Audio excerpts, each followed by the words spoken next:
A and S. Hey, Anders! This week we're doing something different to kick off our episode. Our guest, Mikayla Huffman, is pursuing her PhD in astrophysical and planetary science at CU Boulder. A piece of her alchemy is guiding Dungeons & Dragons campaigns as a dungeon master. So, instead of taking you all into my brain, here's Mikayla leading us on a journey into her imagination. I can imagine Mikayla Huffman clad in plate armor, swinging a greatsword as tall as she is.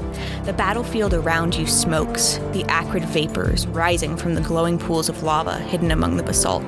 Squinting through the haze, you can make out your enemy, a horde of pink brains skittering around the rocks on taloned legs.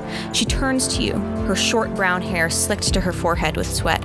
"Get out of here! I got this!" she yells. You see a tendril emerge from the nearest brain as it leaps towards you. It makes contact, and in a bright flash of light, the scene disappears. You come to in an empty white space, blank as far as the eye can see. Slowly, a shape begins to emerge out of the mist. Mikayla, clad in a t-shirt and jeans, steps from the swirling fog. Whoops, looks like you got sucked in. Welcome to my brain, I guess. Let me show you around. Doors appear. She leads you past them. They have labels like numerical simulations of impacts onto icy bodies, bad character voices, ball python facts. She stops in front of an innocuous-looking door. The label simply reads, "The Universe." "This is the most important one," she says. "It's where all of our journeys begin and end. It's what holds us together." She cracks open the door. Let's go. I can't imagine Mikayla Huffman not asking questions. If anyone was born to be a scientist, it would be her. But what good is curiosity if it doesn't bring people together? Through her science, she studies the connections and rules that govern the cosmos. Through her outreach and Dungeons & Dragons campaigns, she studies the connections between human beings and how we can better understand each other.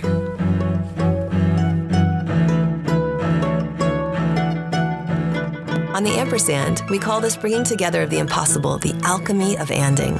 Together, we'll hear stories of humans who imagine and create by colliding their interests. Rather than thinking of and as a simple conjunction in that conjunction-junction kind of way, we will hear stories of people who see and as a verb, a way to speak the beautiful when you intentionally let the soft animal of your body love what it loves. As St. Mary Oliver asks, what is it you plan to do with your one wild and precious life? Oh, I love this question. When I'm mothering, creating, and collaborating, it reminds me to replace a singular idea of what I think I should become with a full sensory verb about experiencing. I'm Erica Randall. And this is Mikayla Huffman on the Ampersand.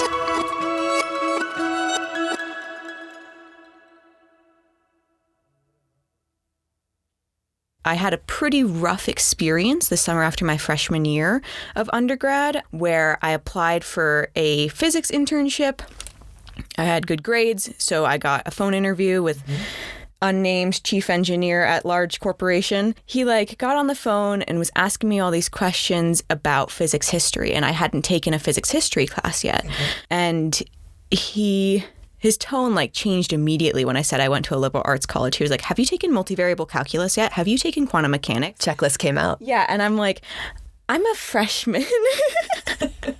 And then he started saying, "Are you sure you even want to be a scientist? Do you know that atoms are made of protons and neutrons? Do you know what an electric field is?" Totally dismissive.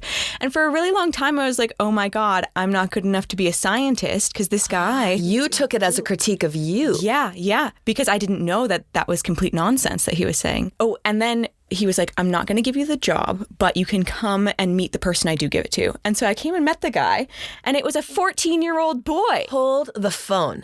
I know. I'm not going to give you the job, but... Yep. I know.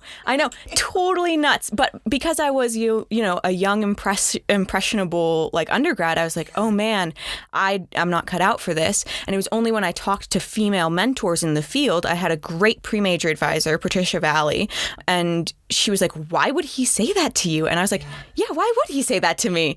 that's nonsense. And that's when I started staying in the community. But I did pivot from pure physics to planetary science, which does have more women in it because of that. So now that is a spark lit in you. Oh. That is a charge. And I felt even just looking at your materials, the way that you take out a lot of jargon so that folks can be present with the work. It's how I learned about tertiary craters. Yeah. And I just, that was such a point of access. And so for you, was this a turning point in your career where you said, oh, I've got to do things differently? Or had you been working towards that already? Absolutely. So part of it was, that really sparked in me, I don't want this to happen to other early career women. Because if you lose gender minorities, racial minorities out of science, you also lose the discoveries they would have made. You know what I mean? If I had decided to quit, and I did think about quitting the physics major. Because of this interaction. Yeah. And it was only because my TA pulled me aside. He pulled me out of class and he was like, I heard you're thinking about switching majors. You can't do that. That I was like, okay, I guess I'll stay in it a little longer. And now I'm doing a PhD. So I decided I never want what happened to me to happen to other people. And I think a big part of science is pulling others up into the field. And to do that, I need to excel. So I made sure that I was in a place to excel so that I can mentor other gender minorities into the field. So now here you are, you're in this field, and you, honestly, I really did get lost in your research. What you have accomplished that you got, well, they're not officially named, but I want to talk about Wallace and Gromit and cheese. Yeah, absolutely. Okay, so not just because they're great ampersand characters, and I love them and have seen all of the things, but you were the first. This is a new discovery that you have made as you were transitioning coming into your PhD. Yeah. About a tertiary crater on the moon that, because of the way you math, the way you think, and the patience you have. Yeah. And then, are you going to get to name it? Yeah, so let's talk about that. First of all, let's define what tertiary craters are. Okay, I'm going to let you do that. Oh, yeah, for sure. When a big rock comes down from space or a big chunk of ice and hits the ground, it makes a hole. That's called a primary crater. That's the thing that you probably think about. But when that happens, you throw out a lot of ejecta, a lot of ejected material, which can re-impact the surface, creating secondary craters. And it gets us confused about time. Yes. So this is useful, but also not useful. It's not useful because the number of primary craters is pretty much constant throughout time. So if you go to a planetary surface and you count the number of primary craters on it, you can figure out how old that surface is without even going to it, which is super nice because it costs a lot of money to send people to planets. Yes. But it's also a problem because if people can't distinguish between secondary craters and primary craters, which can be similar sized. If you have a large primary, you have large secondaries, which can be as large as small primaries. Then you can severely overestimate the age of that surface. But secondary craters are really useful because they tell us some information about what happened during that cratering impact. So tertiary craters are secondaries of secondaries. So you have the primary, throw stuff out, make secondaries, which throw stuff out and create tertiaries. Now, it's really difficult to distinguish between a tertiary and a secondary crater. And so that was a lot of my undergraduate thesis, was figuring out how can we make sure, follow these clues that these aren't just very small secondaries. And did this come to you because you were a moon gazer, because you love story, because you saw that this was a gap in research?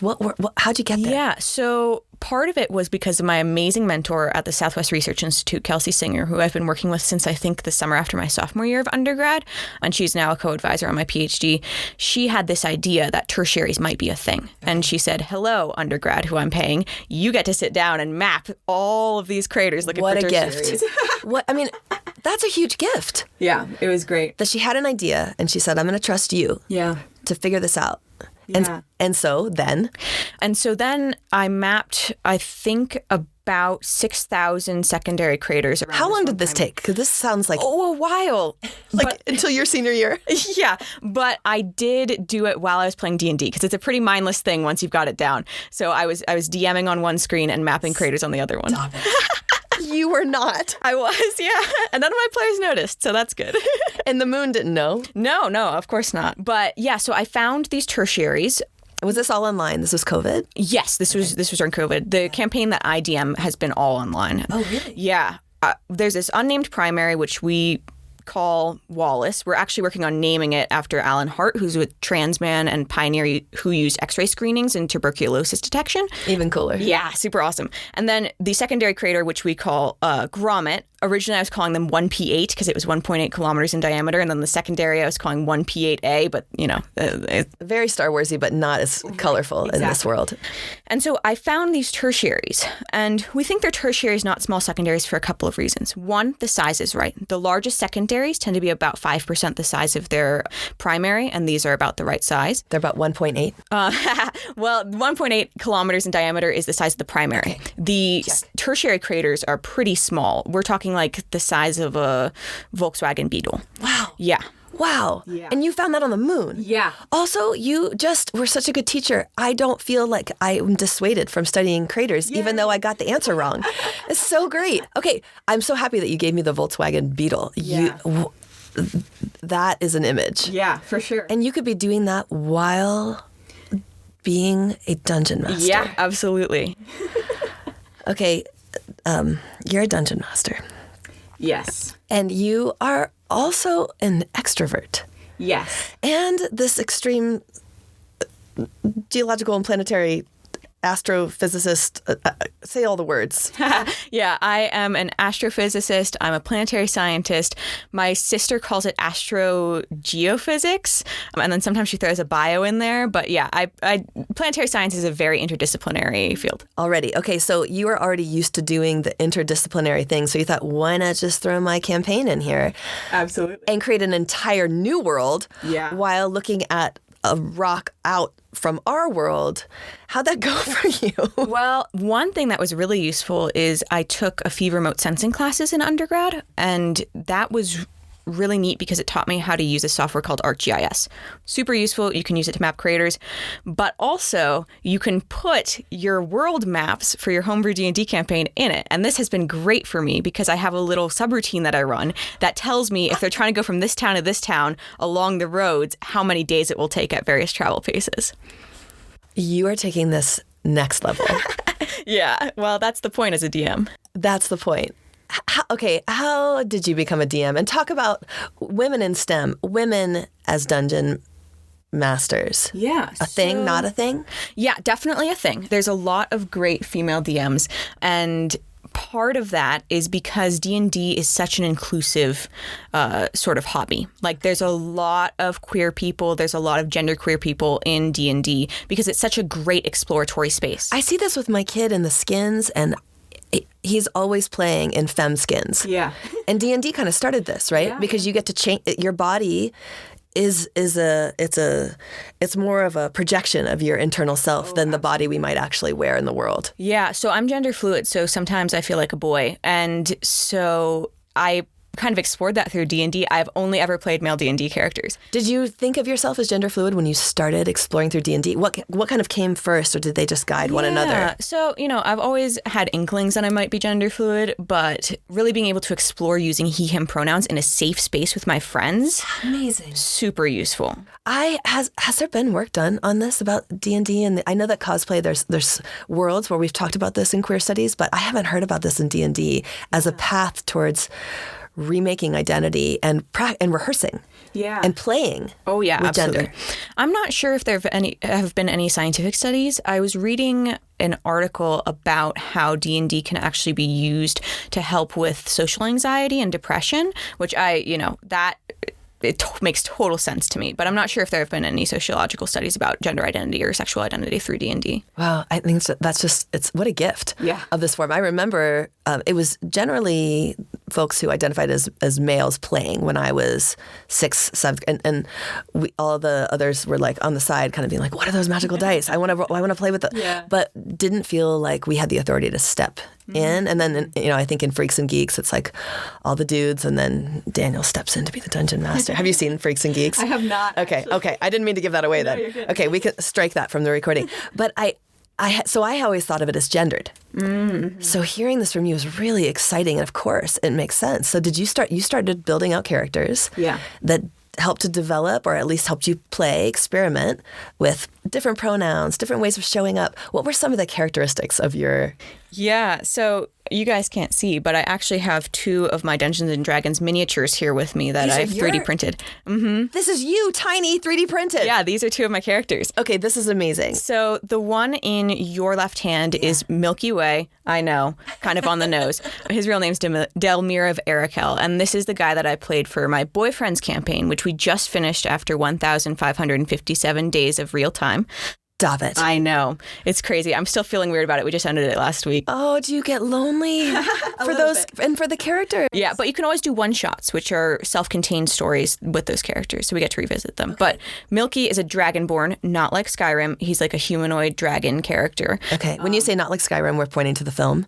Skyrim, the video game. Skyrim, the video game. Okay, thank you for educating. Okay, again, don't feel embarrassed. Feel curious. And he is 6'6", so I played very. So this tiny in my hand is a beefy with a huge ass left-handed sword fighter. Yeah. Tail. Yep. Scales, muscles, funny. I bet funny. Oh, yeah, very funny. Super funny. Okay, great. And now who's my other friend? So the other guy is Max, which is actually my masculine name. Okay. See, again. I know, I love it. Yeah. So good. And Max is a tiefling, which is like sort of a devil person, conquest paladin. And tieflings are really interesting in D&D because they're sort of like... Oh, I see the devil tail. Yeah. And the horns. They're super interesting because... they've kind of been discriminated against in the canon. And so gender minorities, racial minorities, sexuality minorities, they can all kind of project that sort of conflict onto tieflings in the game. So they like tiefling is kind of like a representative body, a representative outcast. Yeah, every queer person that I know loves playing tieflings. I'll say that. Okay, I'm with the tieflings then. Yeah. I am team tiefling. And right-handed. Yes. Okay. Are you generally? I'm right-handed. Oh, you're right-handed. Yeah. Okay, so so I'm loving this. So you 3D printed these because you know how to use that technology. Yeah, I have a 3D printer in my apartment. Yeah, me too. And did you print these when you were young? And did they become kind of like the dashboard hula dancers of your life? That like were your emblems to move forward and to embrace all the things that Mikayla and Max are? Yeah, so it's super interesting. With Milky, I was kind of... I was pretty young. I was in undergrad. And so I was processing a lot of big feelings. Yeah. So were you working through all your gender identity things so that early? Yeah, I was working through gender identity stuff in mainly high school. Like there were always inklings when I was in elementary school and that sort of thing. But high school is really when I was like, oh, I think I might not be cisgender.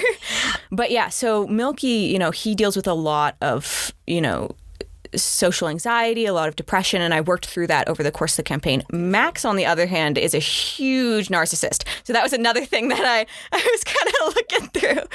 And then the next character... Which means you're not a narcissist, my friend. Exactly. If you can like see it and say it and put it in this incredible 3D printer version and then step back and be like, yeah, but ego. Right, exactly. Pride. Yeah. Which is also good. Yeah. Yeah, but how do you hold these things, especially when you're ambitious? Right. As you clearly are. Exactly. And so that's sort of the really interesting, mental things that you can work through D&D as well. And then the next character that I'm planning to play in my boyfriend's next campaign is a plasmoid sorcerer. A plasmoid is like a sentient ooze or slime that can take like humanoid shape. So you like... Yeah, exactly. Yeah, they're super awesome. And does that mean you can fit in can fit in anywhere? Yeah. And then thinking about identity. Exactly. Okay, I'm feeling this now. Right? Isn't it super cool? It's super cool. It's a totally different version than my old understanding. Yeah. As... I'm 5'4". When I try and pass in social spaces as male, it can not be great. But I'm really trying to move away from the really beefy, bulky dude stereotype. As your idea of masculine gender identity. Right. So I'm engaging with a different type of masculinity with this next character. Oh, I can't wait. I think this is incredible. All right. I want to see you brought... Yes. I brought some cool dice. Yeah, there's so many objects on this table. This one has 20? 20 sides. 20 sides. Okay. Oh, you could see that if you kept turning it, Randall. Mm-hmm. And there's this like sparkly world in it. This is like the astrophysics of dice. Yeah. So these are dice that I got to represent my plasmoid, actually. Okay. So for our friends who can't see what I'm holding, it really is. It's like holding a world inside of a green glass die, and it's 20-sided. And this is the engine to campaigns. Absolutely. Okay. Talk to me about that. I'm going to just, when we think about how we move forward. It's all chance in these worlds. But in your world, in science, it's nothing is left to chance. Well, you'd be surprised. Statistics are a huge part of my research. Okay. So in D&D, you basically roll the dice and then you add some modifiers depending on your character. And then the DM sets what's called a DC. And if you're above that DC, then you succeed. If you're below that DC, then you fail at what you're trying to do. Okay. In science, failure is a huge part of it. In science, your first hypothesis is never, ever, ever going to be right. And I talk about this a lot with undergrads because we're not taught that, you know? We're taught that you need to succeed on the first try, which is impossible. Yeah. So failure is a goal. Yeah. Because it teaches you something. Exactly. And so, you know, when I give this talk to undergrads, I say, like, here's my resume. Very impressive. And then they're like, oh my God, she's so impressive. And then later on, I put up my resume and then in the next column, my failure resume. So I say, yes, I got this, but I had to apply to 30 internships and get ghosted from 29 of them. Oh, I love this. You know what I mean? Yeah. And do you weave it with D&D when you're talking to folks? Is this something that's been anded for you for a while? Yeah, so I do talk about D&D a lot with respect to science as well, because, you know, I oftentimes for my world maps will just steal the maps of other planets and then add some water to them. And I'm like, yeah, this is my homebrew world. It's definitely not Mars. And I love, though, but you've got to just add water. Yeah, exactly. Because that's... which doesn't exist every place in the universe. Like we're pretty lucky. Yeah. We should be nicer to our oceans. Yeah, absolutely. Okay, so in your homebrew. Yeah, so I weave D&D in that way, but with respect to science, again, there is a lot of statistics in it. So, for example, the research that I'm doing now with Dr. Dave Brain at the Laboratory for Atmospheric and Space Physics is a Monte Carlo simulation of the net effects of many impacts on planetary atmospheres. So let's break that down. Yep. Monte Carlo. Please, but because I can't get over Dr. Brain. Yeah, I know. He can't get over it too. Does he goes by like he's a bad guy. He just goes by Dave because he thinks it's so funny. Because it's so funny. Okay. All right, now I'm over it. Okay, now I can learn. Thanks. Yeah. So Monte Carlo, it is named after the casino. Okay. And that's because it has to do with chance. So what we're doing... The roll of the dice is a thing. Exactly. Literally in my code, there's pick a random number between 0 and 1. So what we're doing is we pick from a size frequency distribution. So out in space near Earth, there's a lot of very small rocks and not a large, very big rocks, which is great for us because we don't like getting hit by very big rocks. Goodbye, dinosaurs. I know, now I'm hearing Aerosmith. Right. Okay. And those also have a velocity frequency distribution. So some of them are pretty fast, some of them are pretty slow. We're talking kilometers per second, so pretty slow is relative. Yeah. And so we randomly pick an impactor from that size frequency and velocity frequency distribution, and we throw it at a planet. So Venus, Earth, or Mars is what I'm working on right now. And then we see what happens to the atmosphere. So think about like my water bottle. If I took an ice cube and gently dropped it in, I'd end up with more water than when I started. Yep. But if I took a huge snowball and really hucked it in there, I'd probably splash out a bunch of water and might end up with less than when I started. It's the same thing with impactors and planetary atmospheres. So if you have a very large, dry impactor like an asteroid and it hits the Earth, you're going to splash out a bunch of atmosphere. But if you take a bunch of really small, wet comets and gently place them on the surface, quote unquote, then you'll add atmosphere. So the question is, some add, some subtract. What happens when you throw a bunch of them? Do you rehydrate a planet? Do you completely get rid of the atmosphere? Like, what's happening there? And this is really useful as we start to study exoplanets, which are planets outside of our solar system in other solar systems. And we say, okay, well, we think we know this habitable zone, which is where it's cold enough that water doesn't evaporate too fast and it's, warm enough that it's not frozen. But what if that habitable zone changes as the star goes through its lifespan? Mm-hmm. Eventually Earth's going to be uninhabitable because the sun's going to get a little bigger and engulf. This was such a happy episode. And okay. Yeah. Well, don't worry. We'll be long gone by then. Anyways, so what if we can rehydrate previously desiccated planets through impact bombardment? That would be super useful. And then we're totally underestimating the number of habitable worlds there are out there. Or what if you have too many impactors that will totally desiccate a planet, and then we're overestimating the number of habitable worlds out there? This is super useful information for people who study exoplanets. And so that's what I'm working on right now. And this feeds your storytelling? Oh, yeah. Well, a big part of science communication is storytelling. Yeah. You've noticed that I've used a lot of metaphors, and I use this all the time when I'm tutoring undergrads. Were you a theater kid?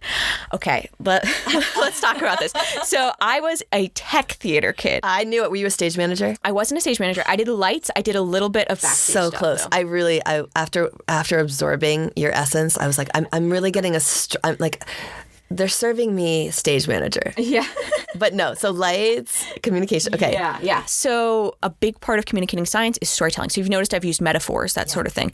And I do this all the time when I tutor undergrads. And like a big part of here's an example. So if you go outside and the sun is too bright, what do? You put your hand up to block the sun, or you cover your eyes. Yeah. That's direct imaging of exoplanets. That's how we do direct imaging. You cover up the light coming from the star, and then you can see the dimmer planet next to it. Did you have a human who first showed you how to show up with science, besides the person you were mad at and said, no, I'm going to take this forward? Was there someone else modeling this for you, or was this just kind of an innate way that your brain has worked since you were a tiny human? So a couple of things. One is I have had so many mentors that are so important. I mentioned Patricia, but also Mark Scher, David Armstrong, Kelsey Singer, Ellen Stofan, former chief scientist of NASA, Adam McKay, Dave Brain. I could go on and on. There's so many people that have helped me. And that's something that we don't know about science either. Because a lot of the time science is, a brilliant man who's rejected by the masses goes into a room with a lab coat on and he comes out and everything's changed. Yeah. That's a story we tell about Feynman, who was not a great guy, by the way. That's what we tell about Einstein. All these people we say, Isaac Newton went alone into seclusion, worked on their own, came out, everything's different. Yep, genius. Science doesn't work like that. Yeah. That's really glamorous and awesome for storytellers, but that's not how science works. Science is a group project. You need people who will check your ideas, who will check your math, who will say, why don't we do it this way? And people that you will be willing to fail with. Exactly, because failure is such an important part. And that's a hard chemistry. I don't know if you feel that on the quests as well, because some folks are failing or are not hitting the mark. But what is the personality of failure? What is that like, and how does that change a team? How does that change an idea? Because folks sit differently with failure. Oh, absolutely. And I mean, when I was younger, I was totally academically anxious. Not to say I'm not still academically anxious, but a little less. And if I got a B on a test, I would be devastated. Mm-hmm. End of days. Right. End of days. Right. And then, in undergrad, I realized, this is a pattern that happens in my physics classes. Is I do really well on the first test. I do not so great on the second test, and then I do well on the second, on the third and the fourth. So you mapped it. Exactly. I took data and drew conclusions from that data and changed my behavior based off of it. That's what science is. Yeah. And so really changing my mindset with respect to failure, I think, has helped me succeed so much. Like, yeah, it really sucks when you don't get that grant. But science grants have like a 10% acceptance rate. You're not going to get every grant you apply for. Right. And that means that you're a scientist. You know what I mean? Yeah. Failing means you're a scientist. And can you see that chemistry when you are on your campaigns? If there are people who are like the sore losers, or who are when folks are in their characters, are they in their better selves? Are they in their better natures? Yeah. So characters are typically completely different from the actual person. Okay, because I really want one. We'll build you one. Okay, because I think of it as a body that sits outside that represents my inner, or is it no? It can be like a total counterpoint. Yeah. So normally, what I do when I'm building characters, and as a DM, you're playing every character that the players aren't playing. So you walk into a bar, I'm the barkeep, and all of the people in the bar. You walk outside, I'm the guard who stops you. Like, I am everyone in the world who isn't you, basically. And so coming up with NPCs, non-playable characters on the fly, you typically just take a part of your personality and amp it up to 10. Wow. Yeah. And so with player characters, you want to take a few components of your personality, so you're really drawing from something, and change those in a way. Like, my relationship with masculinity has changed through my D&D characters. Mm-hmm. And my relationship with my gender has changed, and my relationship with, anxiety and depression and all that sort of thing has changed through my D&D characters. And so it's really like therapy where you're pretending to be a goblin. Yeah. I just can't. This is so gorgeous to me as a way, especially when it seems like anxiety's up in our kids, and notions of gender fluidity, they're up because there's room, but there's not always space to work them out. Yeah. So D&D as a curricular device for humaning. Absolutely. That is a really good way of putting it. Yeah, D&D is a fantastic safe space. And as a DM, part of that is to cultivate that safe space. And a really important part of that is a session 0, which is... What's this? Yeah, so that's where you sit down and you make a social contract with your players. So I have a session 0 document that's like, maybe 7 pages single-spaced. Do you start all your meetings like this at work too? Because this sounds like perfect agreements to go into a project that's going to fail. Yeah. So when I'm mentoring undergrads and that sort of thing, I kind of talk about like, here's my goals for you. Let's talk about what your goals are for you before we start the mentoring. Is that a session 0? Yeah. And so in my session 0 document, I talk about like, here's how I'm going to do level ups. Like, here's how I'm going to distribute XP. But also, here are some touchy things that we might talk about in the campaign. Let's have a system for if you get triggered, you can say, hey, this is a line. I don't want to talk about this. Or I want this to be a veil. Let's fade to black. Or can we rewind a scene and not do this? And that is very important for building a safe and comfortable space for your players. That sounds so much like what we do in a theater world when we're doing theater intimacy. And how far can we go? Because we're going off the text so often to get to the character, which then imbues the text with new ideas and newness. But we've been thinking about this a lot in faculty meetings and in team meetings. Mm-hmm. How especially in spaces where we're trying to do anti-racist work and we're going to bump up against things. Right. When we're trying to do decolonizing work and we're going to hit our stories, how do we get safe with it and to veil, to rewind? All of this is like actually really incredible primers to human. Yeah. You should take this to your department. Ooh, that would be interesting. I'll sit down and be like, we need to play D&D. No, I swear it's for science. But it does make me think about when we're like bringing students or bringing new folks into spaces. Yeah, how do we do this better? Right. And D&D. Okay, I want a character. Okay, fantastic. Can I have a character? Yeah. Really? We could do it right now? Yeah, so... Do we need a session 0 first, or do we feel like we're in good... Well, we'd have to play a campaign for that. Oh, okay. Okay, so we can do a character without that. Yes. So... normally building a character takes maybe like 3 hours, but we're going to do the fast version. Okay. So we like a quick and dirty. Yeah, I'm cracking open my player's handbook. This player's handbook. My nephew gave my kiddo one of these. They're fantastic. This is the best. Okay, so the first step is to choose a species. And there's lots of different species, but I'm just going to hand this book to you, and you're going to pick one that you think sounds good. Just flip through those. So right now, Erica is looking at dwarves, elves. And I can just keep going with you. Keep going. Ooh, I'm like already elf. Yeah, elves. Yeah. You want to do an elf? Oh, yeah. Okay, so then there's wood elves, there's high elves, and you could be a half elf. I'm interested in the half elf. Half elves are half elves, half human. Okay, cool. Great. Let's do half elf. Okay, we're doing half elf. Okay, so in that case, I already think I have an idea of what you're going to choose for class, but let's just, take a look. I've given too much away. So next you're going to choose a class. Okay. And you can kind of skim through that table. I'm just going to go really fast. So different types of classes include like barbarian, cleric, fighter. It's so funny. I had a dream about church last night, which is like making me look at cleric, but that's not what I want. Oh, but I'm paladin. Paladins are super neat. I've played paladins. Yeah. Okay. So what did you think I was going to say? Rogue? I thought you were going to say bard.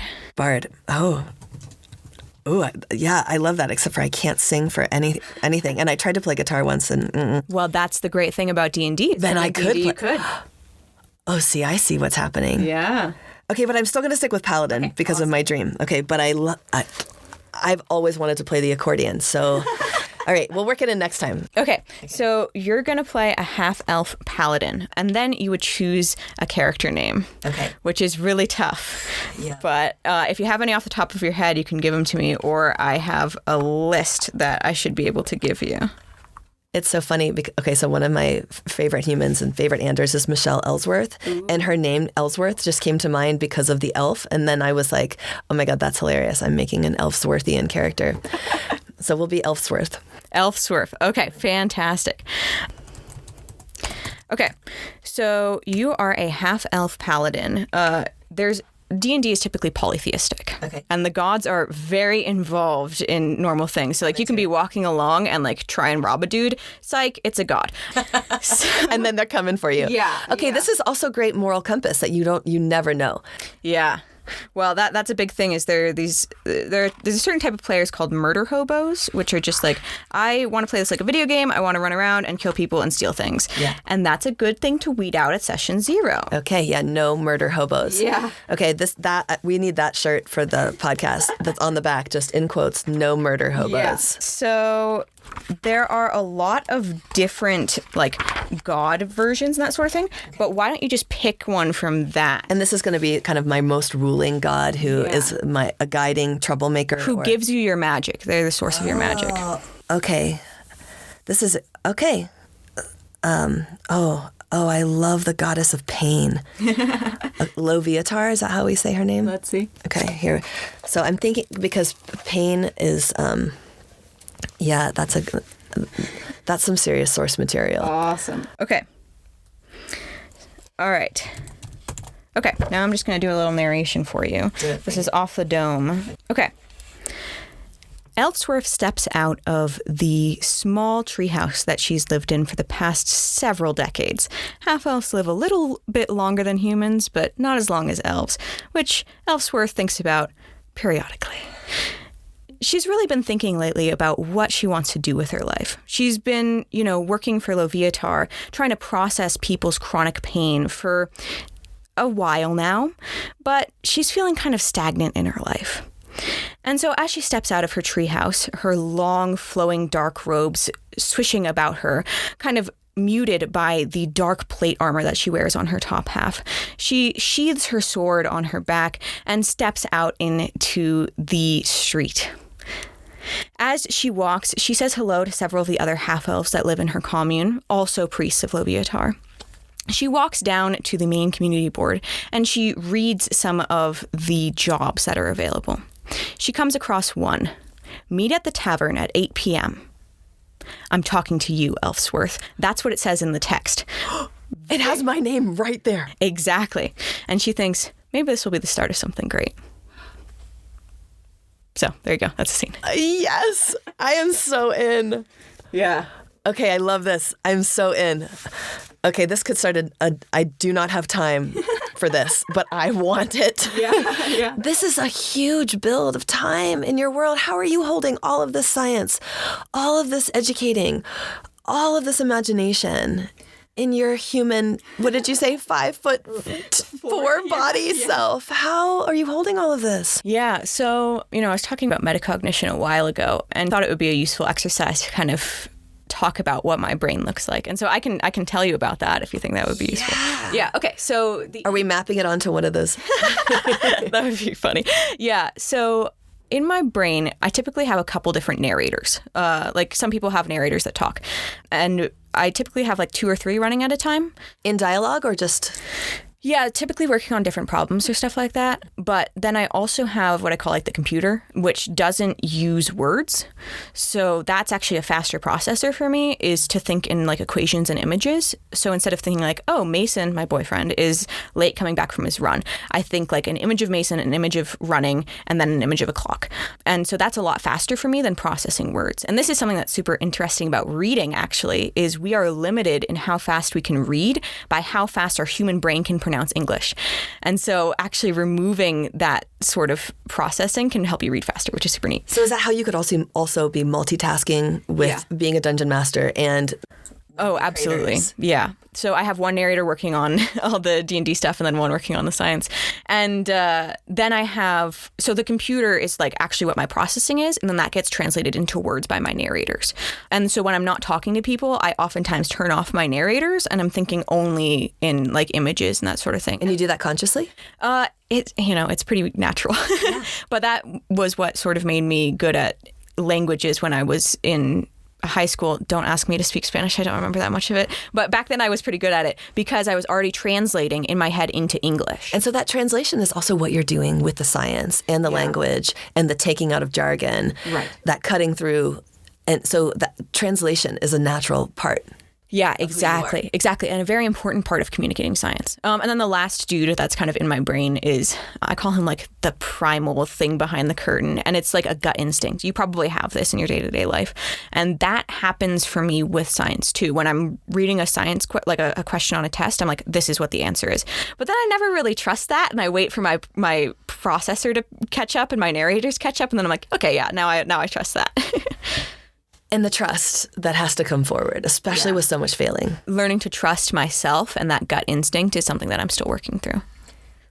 And to work, that gut is really important because it sparks for you not only, I know the answer, but new questions. Yeah, exactly. Which are critical in the way that you're studying. Absolutely. Science is all about asking questions. New questions. Yeah.